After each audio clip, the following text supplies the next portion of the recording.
Muy buenos días, queridos hermanos.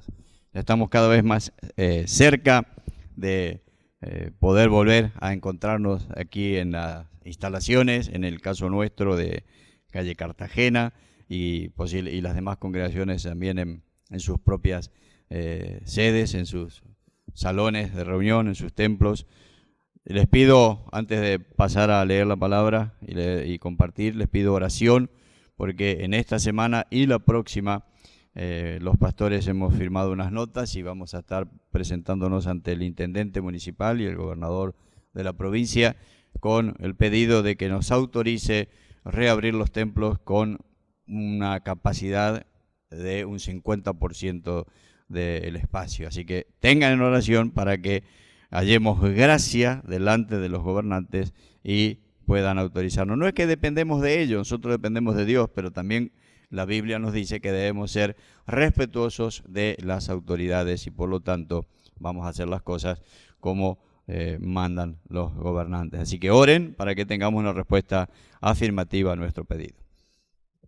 En esta oportunidad quiero compartir con ustedes una palabra cuya base bíblica está en la epístola a los Hebreos, en el capítulo 12. Versículo 1 de Hebreos 12 dice así: Por tanto, nosotros también, teniendo en derredor nuestro tan grande nube de testigos, despojémonos de todo peso y del pecado que nos asedia, y corramos con paciencia la carrera que tenemos por delante. Puestos los ojos en Jesús, el autor y consumador de la fe, el cual, por el gozo puesto delante de él, sufrió la cruz, menospreciando el oprobio, y se sentó a la diestra del trono de Dios. Considerad aquel que sufrió tal contradicción de pecadores contra sí mismo, para que vuestro ánimo no se canse hasta desmayar. Y luego en el versículo 12 dice: Por eso, levantad las manos caídas y las rodillas paralizadas, y haced sendas derechas para vuestros pies, para que lo cojo no se salga del camino, sino que sea sanado. Seguid la paz con todos, sin la santidad, sin la cual nadie verá al Señor. Aquellos que leen su Biblia, como debe hacer todo cristiano, y la conocen, seguramente están pensando en este momento en el capítulo anterior al que hemos leído, o sea, Hebreos 11, ese capítulo al cual le llamamos la galería de los hombres de la fe, o en las Biblias el título es La Fe o algún otro. Y allí nos habla de qué es la fe, y luego nos empieza a dar una lista de personas de la antigüedad, porque esto fue escrito en el primer siglo, o sea, de lo que figura en el Antiguo Testamento, de personas que vivieron en fe, que practicaron su fe, vivieron por esa fe y confianza que tenían en Dios, como Abraham, que siguió sin saber a dónde iba, como otros tantos que obedecieron en todo sentido, como Moisés, que sacó al pueblo de Israel de la esclavitud en Egipto, Josué, que lo introdujo en la tierra prometida, y luego los profetas y otros tantos mencionados en el Antiguo Testamento. Y ellos, por esa fe firme, puesta en el Dios que nunca falla y que es auténtico, verdadero, eterno, real, el único Dios que existe, todo lo demás que las religiones llaman dioses son simplemente ídolos, inventos humanos. El único Dios verdadero es Jehová de los ejércitos, nuestro Dios. Creyendo en Él, pudieron hacer cosas extraordinarias. Muchos son mencionados, otros son anónimos, pero sirvieron al Señor de manera extraordinaria, pero no por sus propios medios, no por su poder, no por sus habilidades, por sus conocimientos, sino por la presencia poderosa de Dios en sus vidas. Entonces el autor de esta epístola, de esta carta, comienza diciendo este capítulo 12, por tanto nosotros también.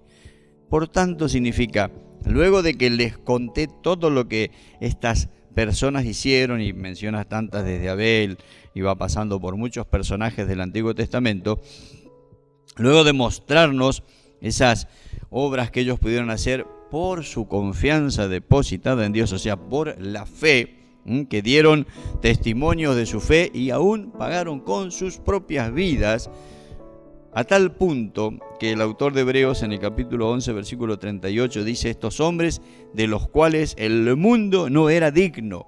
Ese nivel de espiritualidad, de relación con Dios, de intimidad y confianza que tenían con Dios, hacía que fueran no seres superiores en algún sentido, sino seres que realmente impactaban a la sociedad de su tiempo.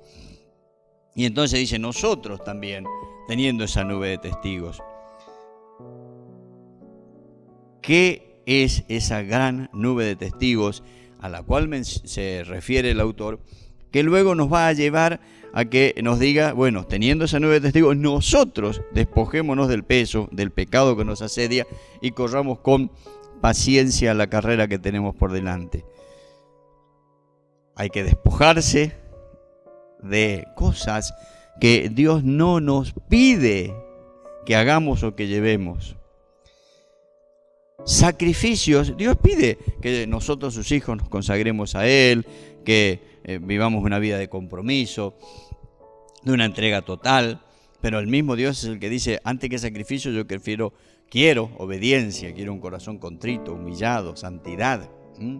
Hay personas que hacen sacrificios que Dios nunca les ha pedido y lamentablemente con ese sacrificio no van a ganar el cielo, porque el único sacrificio que nos da la entrada al cielo, el perdón de los pecados, la salvación eterna, es el sacrificio de Jesucristo en la cruz del Calvario. Hay que despojarse del peso. La vez pasada veíamos los rudimentos de este mundo, las cosas que nos quieren manejar, que no pertenecen al reino de los cielos. Y además del peso, estas cosas que hacen que nuestra carrera no pueda ser ágil, no pueda ser eficiente, no pueda llegar a buen destino, y que en definitiva nos cansemos en el camino. Dice que tenemos que despojarnos del pecado que nos asedia. Cuidado, hermanos, ¿cómo tratas con tu pecado? Decía un predicador. El pecado nos hace daño y tenemos que tener cuidado porque nos asedia, hay tentaciones y tenemos que vencer al pecado, no caer en la tentación, no caer en la tentación. Y para eso dice que tenemos que tener los ojos puestos en Jesucristo. Tenemos que considerar aquel que fue tentado en todo, sufrió por nosotros, fue maltratado, no fue reconocido como quien era, el enviado de Dios, el Mesías, el Hijo de Dios, el ungido, el que vino para traer la salvación, para liberarnos de la esclavitud del pecado, y fue rechazado por aquellos a los cuales él vino. Y hoy, en el día de hoy, sigue siendo rechazado por mucha gente. Que no sea rechazado por vos, que no lo rechaces en tu vida, que no lo niegues con tus actitudes, con tus pensamientos, con tus palabras, con tu manera de relacionarte con Él y con tus hermanos. No neguemos a Cristo, más ahora en este tiempo. Ustedes vieron lo duro que se nos está poniendo seguir adelante por causa de esta pandemia, por un lado, o sea, la enfermedad que ha llevado a la muerte a mucha gente. Tal vez uno dirá, sí, son cientos, son miles, pero no llegan al número que mueren por el aborto, o que han muerto por las guerras, o que mueren por otras enfermedades. Sí, es cierto, pero esta es una enfermedad que nos ha afectado a todos, y la cuarentena ha provocado muchas pérdidas económicas, depresión en algunos por no poder juntarse con familiares, con amigos o congregarse en la iglesia, otros porque no tienen trabajo, no pueden ir a trabajar, algunos, otros no pueden hacer sus trabajos, son independientes, autónomos y no los pueden hacer, y la economía se ve resentida. Entonces estamos en una situación difícil, por eso tenemos que considerar aquel que sufrió tal contradicción, o sea, una contradicción enorme, un ataque enorme, un oprobio muy grande, y él no desmayó. Por eso dice, considerémoslo a él para que nuestro ánimo no se canse hasta desmayar. Ahora, es interesante que nos detengamos en esta expresión que encontramos aquí en el primer versículo, que dice: teniendo en derredor nuestro tan grande nube de testigos. La interpretación más conocida y la que posiblemente estaba en la mente, en el corazón del autor de esta epístola, es justamente que la nube de testigos son las personas que él había mencionado en todo lo que había escrito antes, lo que nosotros tenemos como el capítulo 11, aquellos que a muchos los menciona por nombres, arrancando, si ustedes se fijan, él menciona por nombres a muchos, desde Abel, después Enoc, que dice fue traspuesto para no ver muerte, después habla de Noé, todos sabemos la historia de Noé, el arca, el diluvio, habla de Abraham, habla de Sara también, que fue madre siendo tan anciana, y va hablando de otros personajes, de Isaac, Jacob, José, Moisés. Va a ir mencionando personajes que vivieron defendiendo esa fe que Dios había puesto en sus vidas, esa fe que habían recibido de sus padres y que en algunos casos, como el de Abraham, directamente de Dios. Moisés, que dice la Escritura que nunca se levantó un profeta como él que hablara con Dios cara a cara, esa relación íntima con Dios que los llevaba a tener una fe inquebrantable, no porque ellos fueran grandes, sino porque su Dios es y era grande.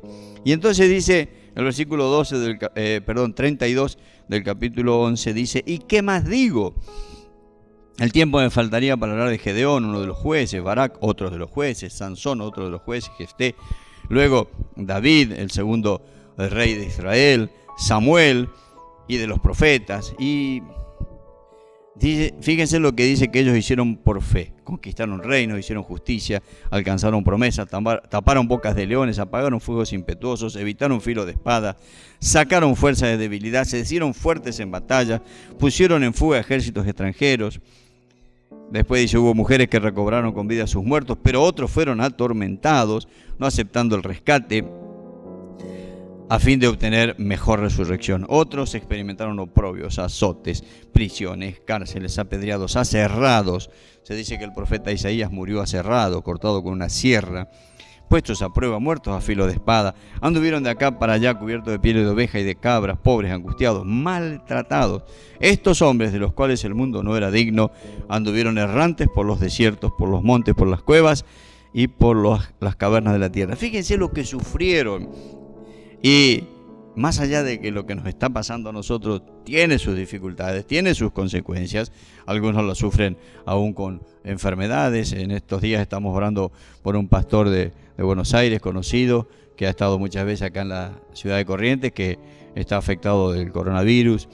Sabemos que en Nicaragua, por ejemplo, han muerto más de 40 pastores y en otros lugares también. Y no es que los pastores sean especiales, sino voy al hecho de por ahí uno dice, bueno, a él no les va a tocar, nos toca a todos. Y hay muerto gente. Y estamos preocupados, pero fíjense que lo nuestro ni se compara con estas tremendas tribulaciones que tuvieron que soportar esta gente. Entonces, la primera interpretación que tenemos cuando el autor de la epístola habla de la nube de testigos son estos que están mencionados acá. Y tenemos que mirarlos. Y como bien dice, el tiempo no alcanzaría, el lugar no alcanza para escribir más nombres y nombres y nombres y nombres, tanto de la Escritura como de la Iglesia, desde sus comienzos hasta la actualidad, personas que han dado su vida para que el reino de los cielos se extienda, como los misioneros que han muerto al llevar el Evangelio a los aborígenes, o a países comunistas, o a países musulmanes, o a lugares donde no se permite el cristianismo, el Evangelio, y han dado su vida para que muchos puedan ser salvos. Bueno, esos son la nube de testigos que tenemos en derredor nuestro y que nos tiene que impulsar a seguir adelante y a poner nuestra mirada en Jesucristo. La clave es puesto los ojos en Jesús, el autor y consumador de la fe. Esos son nuestros testigos. Ahora, también, y quiero agregar algo en esta oportunidad, lo escuché en estos días de un pastor que, hablando de este tema, trajo más cerca la nube de testigos, y no rechazando ni descartando lo que la misma Escritura nos muestra, que son los que están mencionados allí en Hebreos 11, sino que nos hizo pensar que también la nube de testigos es la gente que nos rodea. Los pastores somos mirados o vistos por los hermanos, los miembros de la iglesia, lo que llamamos, y es bíblico esto, las ovejas del rebaño del Señor, del redil del Señor. Los misioneros, los evangelistas, somos vistos por nuestros hermanos. Vos, como cristiano, sos visto, sos mirado, sos observado por otras personas de este mundo que tal vez no tienen la fe que vos tenés en Cristo, la confianza que tenés en Él. Es una nube, por decir así, de testigos que te están mirando y quieren ver cuál es tu reacción ante esta situación tan difícil que te está tocando vivir a vos, como me está tocando vivir a mí, como nos toca a todos. Notablemente, esto no es como una guerra entre dos países, donde la pasan muy mal, pero son dos países, o tres. O un tsunami, que es muy triste lo que ha sucedido, pero que pasa en un lugar en la costa del mar. O un terremoto, que sucede en una región del mundo, de nuestro planeta, Tierra, y pasa, digamos, el sufrimiento allí, como ha sucedido en algunas naciones, en algunos lugares, aún acá en la Argentina, ha habido terremotos, inundaciones, sequías. Esta pandemia y esta cuarentena está afectando a todo el mundo, y todo el mundo está poniendo su mirada en la iglesia de Jesucristo, viendo cómo responde a esta situación, cómo respondemos nosotros ante esta circunstancia que es difícil, pero no escapa del control de nuestro Padre Celestial. Por eso el consejo es que, teniendo esa nube de testigos, vivamos nuestra vida de fe como Dios quiere, que no decaigamos en la fe, que no aflojemos, que no neguemos la fe, que no retrocedamos, que sigamos adelante. Dios es fiel, nada se le escapa a Él. No es que esto lo tomó de sorpresa y ¡ay, Dios dice que hago! Me cerraron las iglesias. ¿Desde cuándo la iglesia es el templo? Si vos estás siguiendo a Cristo, vos sos la iglesia de Jesucristo, en tu casa, con tu familia, con tus vecinos, con los hermanos de la congregación. También es iglesia hoy a través de las redes sociales. No es que decimos, hoy, ¿qué dijo el pastor? Pecó. No. Estamos conectados a través de las diferentes redes. Esta misma reunión vos la estás disfrutando en tu casa y al mismo tiempo la están disfrutando en otros lugares de la ciudad de Corrientes, pero también de nuestro país. Aunque te parezca mentira, hay gente a 1500 kilómetros de distancia que están en este momento escuchando lo mismo que vos estás escuchando. De la misma manera que vos escuchás un sermón de un pastor, a veces de los Estados Unidos, y él lo está predicando allá y también lo estás escuchando acá a miles de kilómetros. El reino de Dios está vigente. Y dice Dios en su palabra en Isaías: no se ha acortado mi mano para salvar, ni se ha endurecido mi oído para oír. O sea, Él está siendo el mismo. Él sigue siendo el soberano, todo está bajo su control. Él sabe cuándo todo esto va a terminar. Tanto la pandemia como este sistema y el mundo, y Él pronto va a enviar a su Hijo a buscar a su iglesia. El tiempo del fin está cerca. Por eso, hermanos, concluyo en esta oportunidad diciéndote: considera a Jesús, mira a Jesús, poné los ojos en Jesús. Y el último versículo que había leído era levantar las manos caídas y las rodillas paralizadas. O sea, ponete a orar, ponete fuerte delante de la presencia del Señor. O sea, cae rendido a sus pies en oración, en ayuno, en búsqueda del Señor, porque Él está presente. Él está presente. Él nunca nos ha abandonado. Él nos ha dejado el ejemplo que cuando fue atacado, perseguido, fue a la cruz, murió en la cruz, pero venció a la muerte, al que tenía el imperio de la muerte, se sentó a la diestra de Dios y un día va a venir a buscarnos. Querido hermano que me estás escuchando, poné los ojos en Jesús. Acordate que hay una gran nube de testigos que nos observa, tanto los que están en las Escrituras, como los que nos precedieron, como los que hoy nos están mirando. En el nombre de Jesucristo te digo, poné los ojos en Jesús. Poné los ojos en Jesús, considéralo Él, orá, clamá y quédate tranquilo. Él está al control de todo. Dios te bendiga ricamente.